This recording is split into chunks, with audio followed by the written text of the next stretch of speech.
Hello, my name is Nicola Crosta. I'm the Executive Vice President of EPIC Foundation. I'm very glad to facilitate another EPIC webinar today. I believe that the topic we have is a particularly interesting one. Two key words here, monitoring and technology. So we're going to talk about monitoring, which, as we know, is a particularly important topic for nonprofits and social enterprises around the world that are under pressure to deliver more robust, more professional monitoring systems. And on the other hand, we're going to talk about technology and how nonprofits can leverage technology to enhance their monitoring system. And to discuss this topic, I'm very pleased to welcome three great speakers that we have with us today. The first is Brad Presner, Director of Analytics at Living Goods in Uganda. Brad has an incredible breadth of experience on this topic. He was previously at Acumen Fund, at Google.org, at Google Inc. So very, very glad to hear what Brad will have to share with us. And then we have Sharmila Kher with us. Sharmila leads the fundraising and public relations at Sneha and has worked in the nonprofit sector for over 10 years. We then have Michael Klodner with us. Michael is a certified Salesforce administrator, a community organizer, and a technologist. Michael is based in Philadelphia and is system administrator for Spark, another very interesting organization. So let's first start with Brad. Brad, could you tell us about Living Good and its model? Yeah, absolutely. So Living Goods operates a network of community health workers. These are mostly women who we train, and they provide frontline, door-to-door health education and services, working in communities where there's not a robust health system. So like I said, we find, we train, we supervise these community health workers, and they then provide a critical link to health systems, and they kind of fill the gap that the health systems aren't otherwise filling by going door to door in their community, in their villages, providing health services that these communities may not otherwise get. We currently work in Uganda and Kenya, and we have partnerships that we work with in Myanmar and Zambia as well. The core areas that we focus on are pregnancy and newborn care, and addressing childhood illnesses, which are easily and cheaply treated, but which can be fatal if not addressed. So specifically, a Living Goods health worker can diagnose and treat. We focus on under 5 children, but they diagnose and treat children with malaria, diarrhea, and pneumonia. Like I said, today, Living Goods, we work in Uganda and Kenya. We have about 2,500 community health workers across the 2 countries. And then along with our other partners, we serve a population of about 5 million people today. We know the Living Goods model works. Early in our history, we did a randomized controlled trial, which showed that under 5 child mortality is reduced by 27% in areas where Living Goods works relative to control sites. And so now we're scaling the program up. We have ambitious goals to triple and quadruple the reach that we have in the countries where we're currently working. Thank you, Brad. Could you now briefly describe ways in which Living Goods uses technology for monitoring purposes? Sure. So there's 3 areas that are kind of fundamental to what Living Goods does and how we use technology. So the first is every one of our Living Goods health workers has an Android smartphone with an app that we built with our technology partners, a firm called Medic Mobile. It basically standardizes the health protocols. It's pretty much used every day by every health worker to support and track all of her key interactions with her data. So all of our kind of monitoring data, our impact data, comes from these devices. All these devices, they work online or offline, but then when a health worker connects to the data goes up to our database that then kind of serves as the basis for all of our ongoing monitoring, our performance management, and it's very much embedded with our programmatic data. The second area, so we have a robust SMS system that sends information and reminders to clients based on their interactions with our health workers. So for instance, if a health worker registers a pregnancy into the system, based on the expected due date, the SMS system will then send that expecting mother, periodic messages, kind of the well baby types of messages. Or if a child has been treated, with malaria or pneumonia, we'll send text reminders, the next day or the couple days later to make sure that that mother completes the full course of the medications, kind of health messaging, health reminders. The third is all of our core data from the mobile app flows into these hosted online org-wide dashboards that provide really critical performance and impact data. It's used across every level of the organization. So the individual health worker kind of has her own dashboard on her phone, on her device, how she's doing against her targets, on up to our field supervisor teams, country leadership teams, and even our executive teams using these dashboards. And they're basically real time. We can log onto the dashboard, see what happened in Uganda today. And this provides just critical insight into our performance management and our ability to monitor the program. Thank you, Brad. So it seems that the mobile application does play a crucial role in Living Good's daily operations and monitoring. So can you share with us more details about how Living Goods is using the Smart Health app and how it actually works? Sure. So, like I said, right now, every one of the Living Goods health workers across both Uganda and Kenya has an Android phone with this app. And the app basically guides them through their core activities and generates the data that's the basis for our understanding for how the program's doing at every level. So the app basically aligns with the core activities that a health worker conducts. So initially, she goes around her community and registers the households and family members in her coverage area. And from there, the health visits, kind of the sick child visits, are guided through the app. So if a family has a sick child, the health worker conducts an assessment, and that app walks her through the health protocols, sort of a decision tree of what's happening with the different symptoms that the child's presenting with. And then at the end, the app will then deliver a diagnosis and a treatment protocol. Or if the child's particularly ill, the app will say, this is a more severe case, the child needs to go to a clinic, and so we'll generate a referral.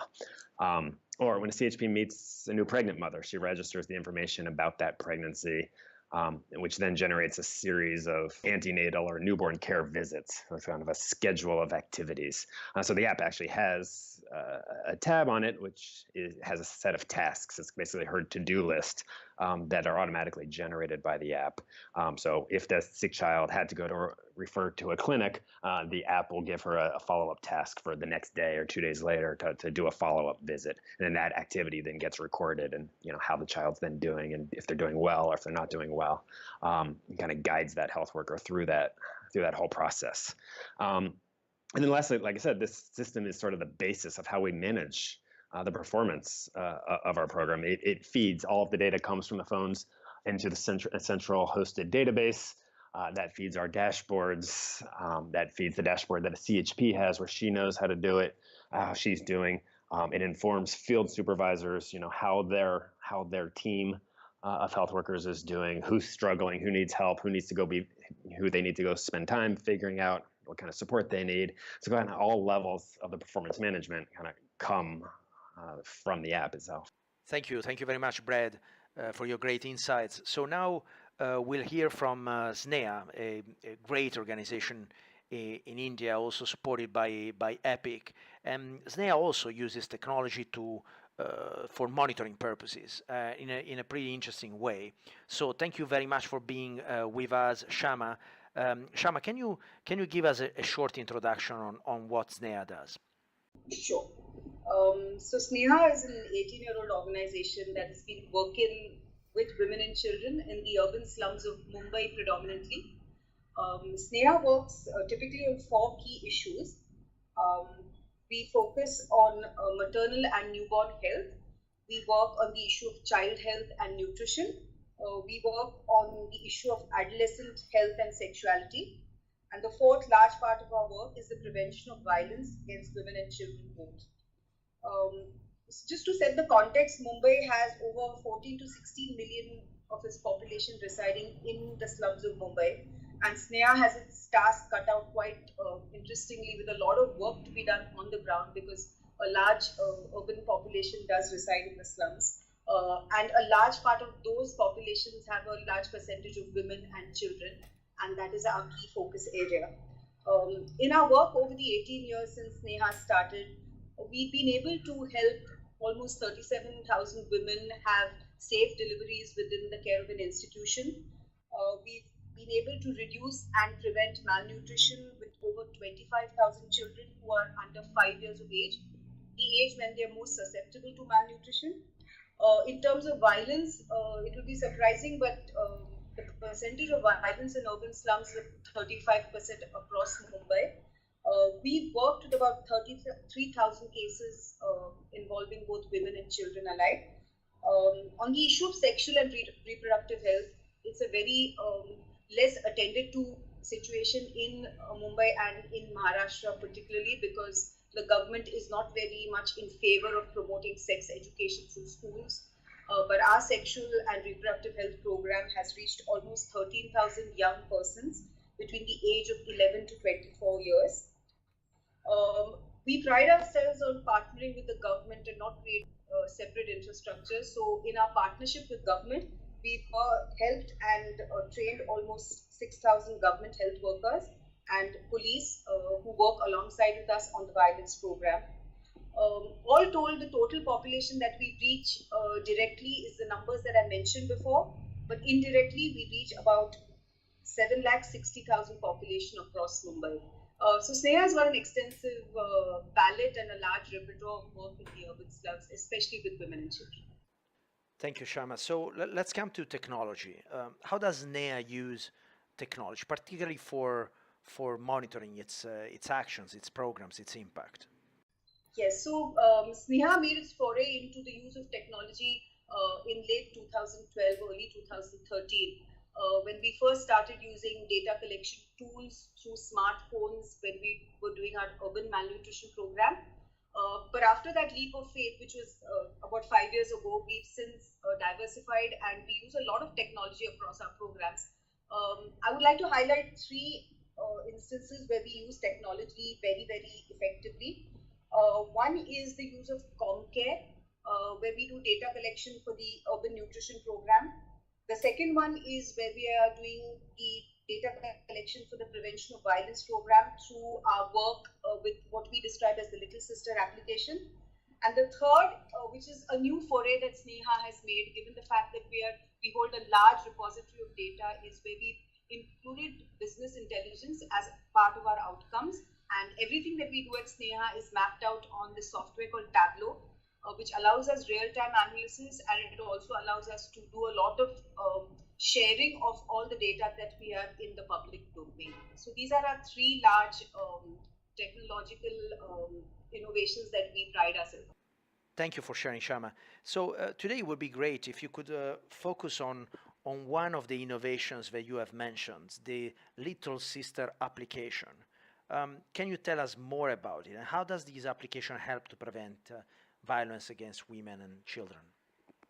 Sure. So the prevention of violence program is one of our oldest programs. In fact, the first intervention that Sneha started way back in 1999 was starting a small crisis center where women would come to us and talk to us about the violence that they were suffering at the hands of either their partner or their spouses.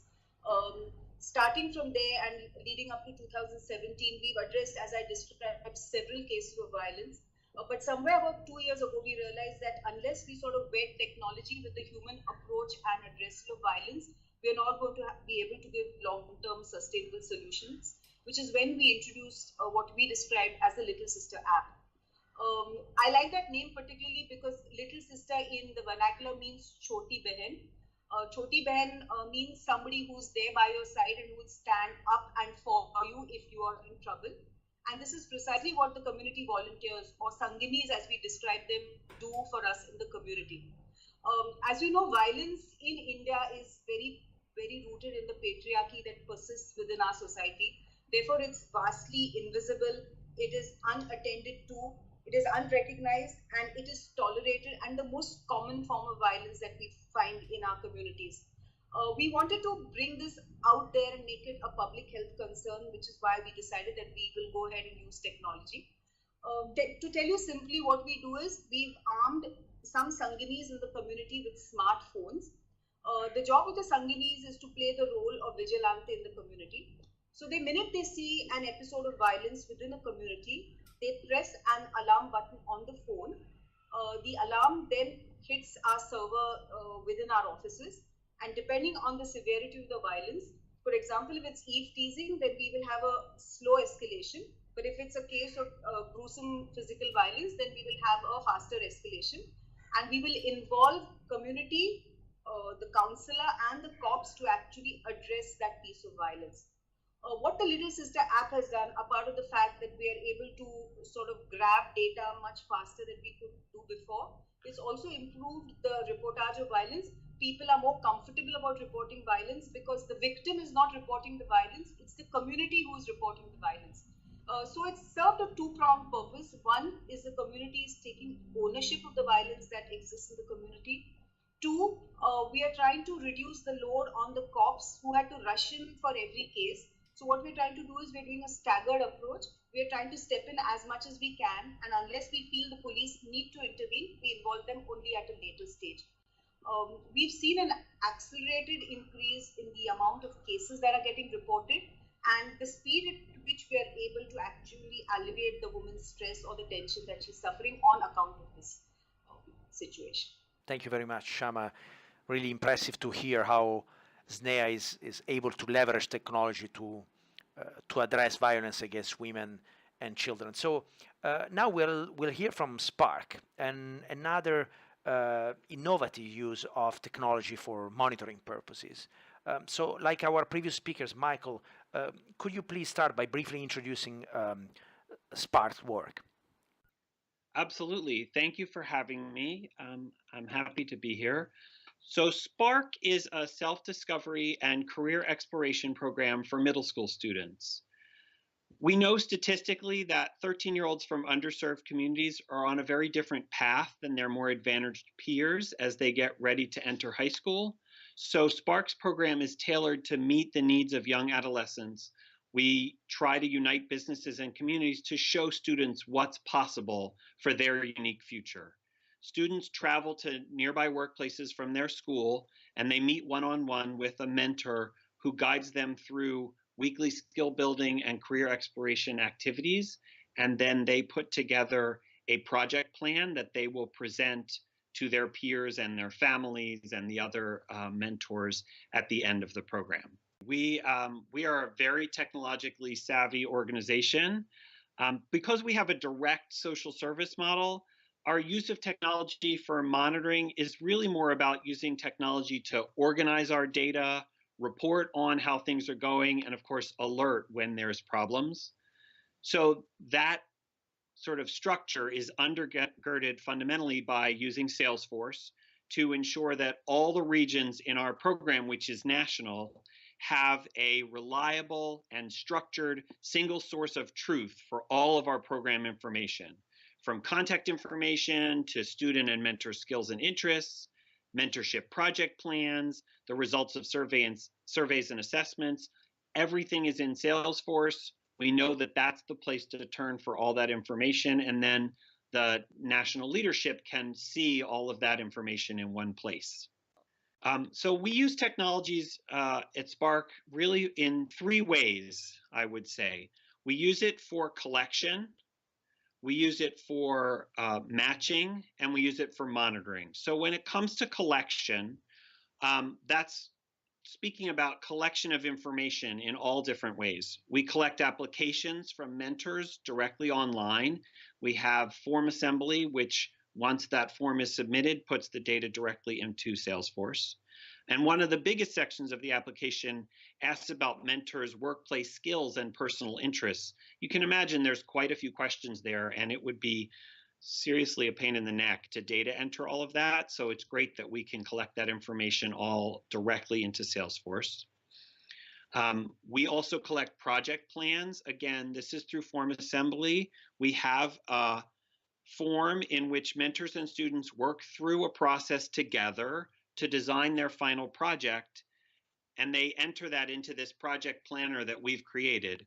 This gives them a structured process to follow, and then it gives our staff a way to evaluate projects as they're progressing because they've put in what they're doing each week and they update that project plan and staff can look in on it.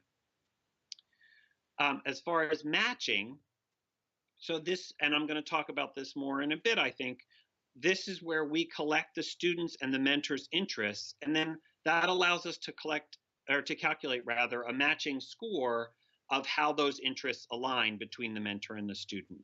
The goal then, of course, is to maximize the overlap of interest between students and mentors. And then finally, we use technology for monitoring. That really has two meanings. We monitor the mentorships, and then we monitor program implementation, which is sort of outside the mentorship itself. When it comes to monitoring mentorships, we capture regular check-ins from students and mentors as the program is progressing. For mentors, those responses, again, are through form assembly and go straight into Salesforce. That allows us to monitor the mentorship health in real time. If a mentor notes a problem, it alerts program staff, and we also are collecting sort of qualitative data from the mentor about how things are going.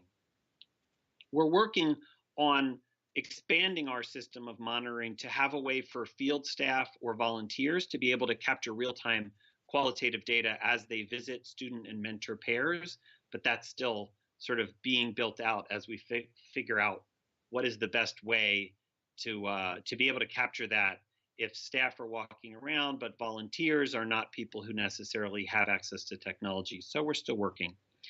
And then when it comes to monitoring program implementation, as I mentioned a little before, we have dashboards that allow our staff to look in on how things are going. We have recruitment and enrollment goals and dashboards that allow them to follow the checklist of how they're doing for recruiting mentors, where they're moving students through to enrolling them in the program.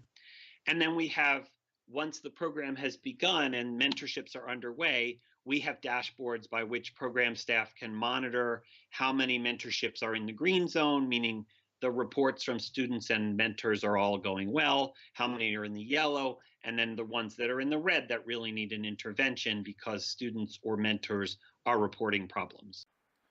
So thank you, Michael. So to go a bit more in depth into the way you're using technology, you mentioned Salesforce, a CRM tool, a couple of times. Can you give us a concrete example of how you're using Salesforce in the framework of your mentorship programs? Of course. So let's start in a case study here. Here we have Joseph and Austin. Of course, we're one step before. We have the application as the first step. So Joseph is a middle school student. He agreed to sign up for Spark because his friend said it was fun. He was shy and quiet in class, but his teachers saw more potential and they recommended that he join the program. So he fills out his application. His is actually on paper, just easier for him to fill out, and we enter the data. And then we have Austin, who at a similar time is filling out his mentorship application on the website. He's a demo engineer at in a technical and creative role at a tech firm.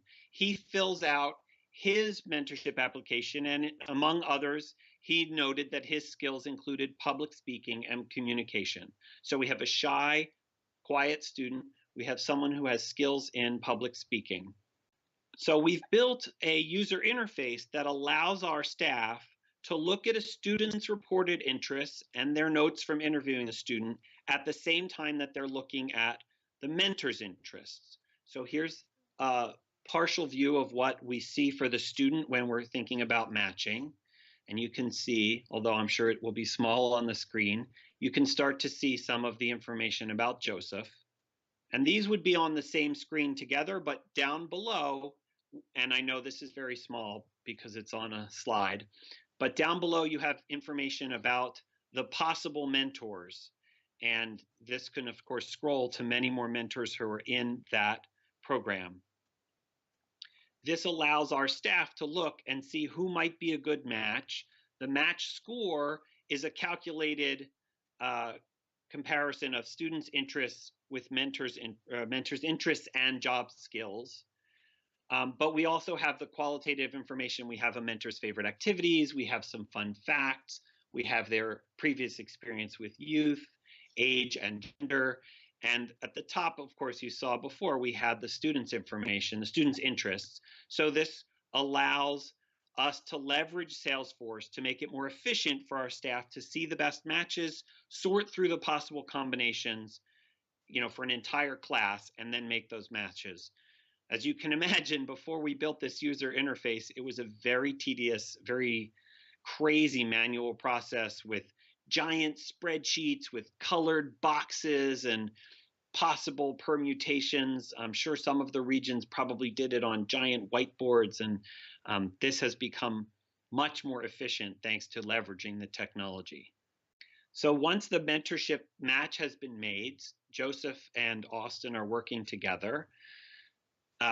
In the, I can't remember now if it's the second, I think it's the second week of the program, they're asked to fill out their project plan. So you can see a part of the project planner that we present to them. Joseph and Austin decided to code a website from scratch. So they filled out their project planner, gave them a structured way of thinking through what they want to do, and then what are the steps to doing it together. And you can see them on the right there, getting ready for their presentation at Discovery Day, when they had finished their website and were showing it to their peers and colleagues and friends. Joseph's mom said, "When he presented his project, I saw my first glimpse of the wonderful young man he's become since participating in the Spark program. Now he's in high school getting A's and B's. He's helping other kids to overcome their public speaking fears, and he has more friends than I did growing up. His teachers are also grooming him to become a leader in the student body." And actually, we heard afterwards that Joseph's 2016 summer job required him to give presentations to visitors at the zoo about different animals. His mom says he loved every second of the public speaking. So this shy, quiet kid had actually taken a job where he was doing presentations all the time, using the skills he had learned in his Spark mentorship.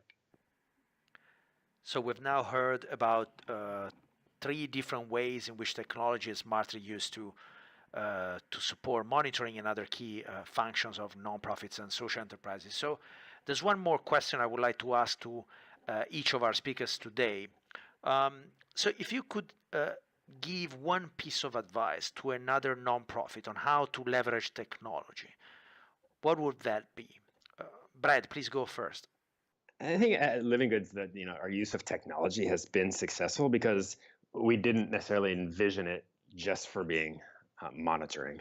So it's really fundamental and central to everything we do. Right? The data that is the basis of our monitoring comes from using the technology in an embedded manner. Right? So our health workers, the field supervisor, the management teams, all depend on what's happening on that phone, on that app.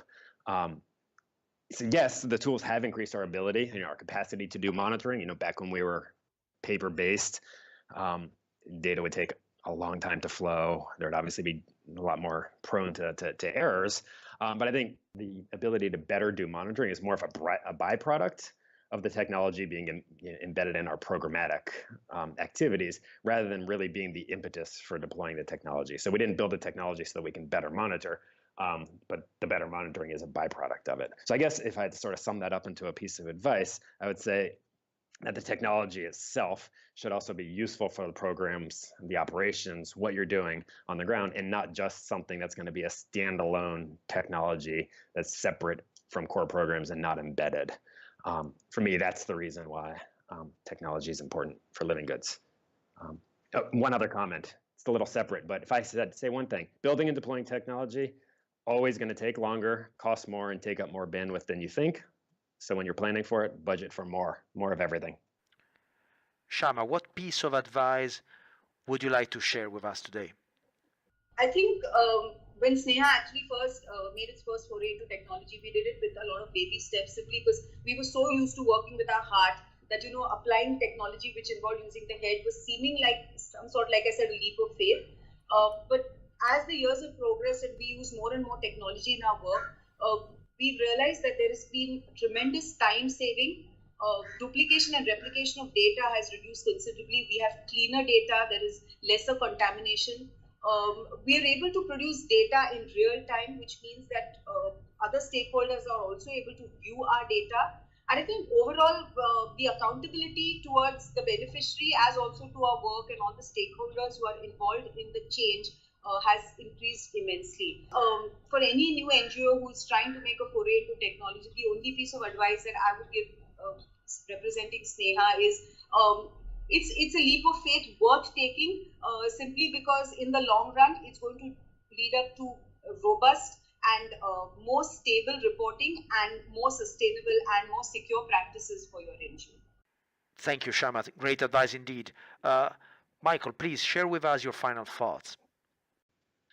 So it's funny. I always say that you have to ask yourself if technology is actually the best solution.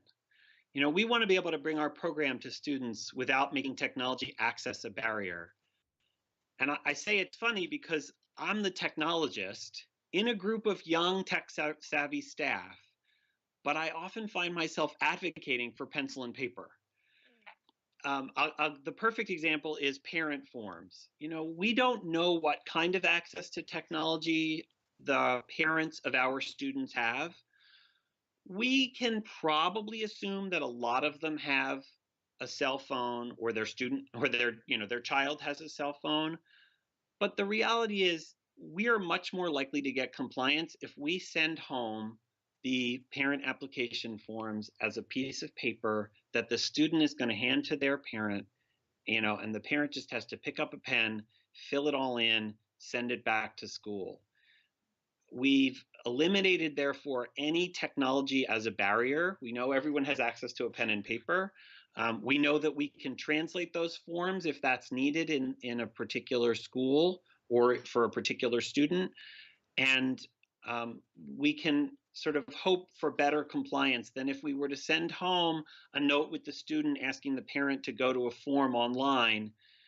You just, you have much harder, barrier to get over there. Similarly, I find myself advocating for pen and paper when it comes to student weekly check-ins from those mentorships. Like I said before, we send the mentors to a form and they fill out their weekly check-ins directly online. But students, these are middle school aged, 12, 13, 14-year-olds.